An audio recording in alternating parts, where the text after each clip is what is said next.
மார்கழி 1 ஆரம்பிச்ச மாதிரியே 20 வரைக்கும் கொண்டு வந்துட்டோம். இன்னைக்கு ஒரு சிம்பிளான கோலம் தான். 2 நாள் நம்ம வீட்ல பிரம்ம முகூர்த்த பூஜை பண்ணல. ஏதோ 2 வருஷமா பிரம்ம முகூர்த்த பூஜை பண்ணாத மாதிரி ஒரு டல் ஃபீலிங் கொடுக்குது.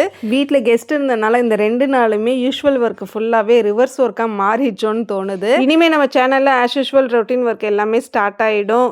ட்ரிக்ஸு, டிப்ஸு, அதுக்கப்புறம் நிலைவாசல் பூஜை, பிரம்ம முகூர்த்த பூஜைன்னு எல்லாமே ஸ்டார்ட் ஆயிடும். இன்னைக்கு லாங் வீடியோ வரும். என்ன ஒண்ணு சின்ன குழந்தைங்களாவே இருந்துடலாமோ அப்படின்னு சில டைம் தோணும்.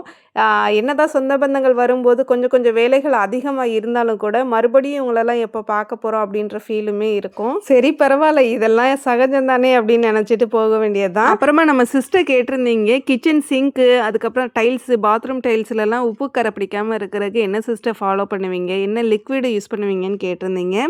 நான் எந்த வீட்டில் இருந்தாலும் சரி உப்பு கரை மட்டும் எத்தனை வருஷம் ஆனாலும் பிடிக்காத அளவுக்கு பார்த்துக்கிருவேன். அதுக்கு ஒரு 3 டிப்ஸ் மட்டும்தான் ஃபாலோ பண்ணுவேன். அதில் ஃபஸ்ட்டு டிப்பே காலையில் ப்ரஷ் பண்ண கையோட வாஷ் மிஷினை ஒரு 5 நிமிஷம் செலவு பண்ணி நல்லா சுற்றி கழுவி விட்டுருவேன். அது ஹேண்ட் வாஷ் இருந்தாலும் சரி, இல்லை வாஷிங் மிஷின் லிக்விட் இருந்தாலும் சரி, இல்லை டிஷ் வாஷிங் லிக்விட் இருந்தாலும் சரி, ஏதாவது ஒன்று வச்சு நல்லா கழுவி விட்டுருவேன். கழுவி விட்டுட்டு வாஷ் மிஷினுக்குன்னு ஒரு கிளாத் வச்சு அதை சுற்றி ஈரம் போகிற அளவுக்கு தொடச்சி விட்டுட்டு கையோடு சுடுதண்ணியில் கொஞ்சம் கற்பூரம் போட்டு அந்த தண்ணியை சுற்றி சுற்றி ஊற்றி விட்டுருவேன். அவ்வளோதான், பூச்சி பிடிக்காது, உப்பு கரையும் இருக்காது.